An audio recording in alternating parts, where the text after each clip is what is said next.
On parle donc de ce futur congé paternité qui pourrait être une clé supplémentaire, quelque chose qui nous donne enfin accès à une parité parfaite, homme-femme. Hélène, on va prendre Hélène au téléphone. Violaine, on va prendre Hélène au téléphone qui nous appelle de Saint-Brice. Je vais y arriver. Bonjour Hélène. Bonjour Violaine et bonjour Églantine. Bonjour. Vous allez bien? Très bien, et vous? Oui, très bien. Alors, vous avez eu une fille?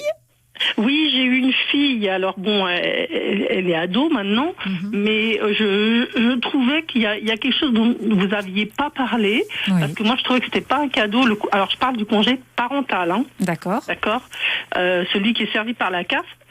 Moi, au moment où j'ai eu mon congé maternité, qui a été pris en charge et tout, il n'y avait pas de problème, mais le congé parental, on perd tout. Le contrat de travail stop, on n'a plus de paye. Moi, j'avais plus de mutuelle. J'ai pris que 3 mois. J'ai pris que 3 mois à l'époque parce que j'ai fait mon calcul et en fait, je pouvais pas prendre plus parce que il fallait quand même payer le loyer, les couches, les trucs, c'est cher les couches. Hein. Donc c'est pas un cadeau quand même. Faut quand même la manière dont c'est présenté, on a l'impression que c'est un cadeau qu'on fait aux femmes. Mais attention, c'est une interruption totale du contrat de travail quand même.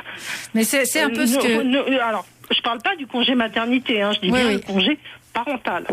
C'est globalement ce que Violaine Dutrot nous disait, c'est qu'actuellement, le monde du travail n'est absolument pas adapté à tout ça. J'en preuve des témoignages dans votre livre. Vous dites qu'une femme souhaitait passer à 80% après sa deuxième maternité. Son directeur lui a répondu qu'elle pouvait dire adieu à toute évolution professionnelle dans l'entreprise. Vous faites part aussi de votre propre expérience où votre chef de service décomptait vos congés maternité à la lecture de votre CV. Enfin, c'est de ce côté-là qu'il faut se battre et sensibiliser les entreprises. Oui, il y a plusieurs aspects. Je pense que ce qu'Hélène souligne aussi, c'est la faiblesse des institutions dans la reconnaissance de la fonction parentale. C'est-à-dire qu'en fait, on organise une faible valeur de ces attributions, ce qui pose, et par le biais d'une très faible indemnisation, et par le relais par la CAF, donc quand il s'agit de passer au congé parental, alors que du côté du congé maternité, du congé paternité, c'est la sécurité sociale. On peut expliquer à nos auditeurs la vraie différence entre congé maternité, congé parental ? Oui, alors le congé, en fait, en France, c'est pas pareil dans tous les pays déjà, donc c'est important de le souligner. On peut pas comparer tous les pays tout simplement. Non, rien n'est simple, tout est complexe. Alors restons en France pour le moment. Et en France, on a d'abord un congé pour accueillir l'enfant, qui est le congé maternité pour les femmes, donc avec le congé prénatal avant la naissance, avant le terme, voilà, donc c'est 6 semaines, et 10 semaines après la naissance. Là, on parle d'une première naissance parce qu'en fonction du nombre d'enfants, on en a plus après. Voilà. Et puis, pour le congé paternité, donc depuis 2002, on a 11 jours qui se cumulent avec les 3 jours de naissance, et tout était optionnel, tout est optionnel jusqu'au 30 juin. À partir du 1er juillet, eh bien, il y a, comme vous le disiez, les 7 jours obligatoires et le reste reste optionnel. Et le congé parental ?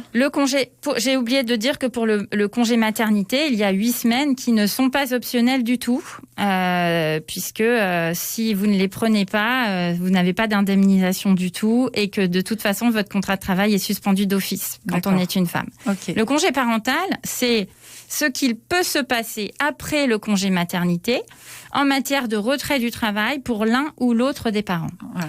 Et donc là, on a 6 mois à 1 an renouvelables 3 fois, avec obligatoirement 6 mois, avec obligatoirement une partie, 6 mois à 1 an, j'ai un tout petit doute sur ce que je suis en train de dire. Hélène peut nous confirmer, Hélène qui est réservée au second parent. D'accord. En fait. Et en fait, Hélène, c'est ça que vous avez voulu prendre. Et ce que vous nous dites, c'est que c'est un choix qui. Moi, si j'avais pu, j'avais droit à 3 années éventuellement. Mais financièrement, c'était pas possible. J'ai fait mon calcul et je n'ai pris que 3 mois parce que ma paye était totalement revenue à 0 €. Le contrat était interrompu, un contrat de travail. Je n'avais plus de mutuelle du tout. Et si je voulais prendre la mutuelle, j'avais la possibilité de la prendre, mais c'était à un prix exorbitant. Ouais. Puisque en temps ordinaire, c'était pris en charge par l'employeur. Et si vous voulez, c'était pas un cadeau. Moi, je l'ai pris parce que je voulais élever ma fille. Mais c'est ça, en fait. Je savais que c'était un sacrifice que je faisais. C'est un sacrifice professionnel, alors qu'on devrait le faire spontanément. Et surtout financier. Et financier. Quand même, hein. Vous avez bien fait, en tout cas, Hélène, de venir nous expliquer ça à l'antenne, parce que c'est un point important. Oui, parce que je sais pas si les gens sont au courant des points. On a éclairci le point, et c'est vrai qu'il y a beaucoup de choses à faire évoluer. Merci beaucoup, Hélène. C'est déjà demain sur France Bleu, Églantine Émeillé.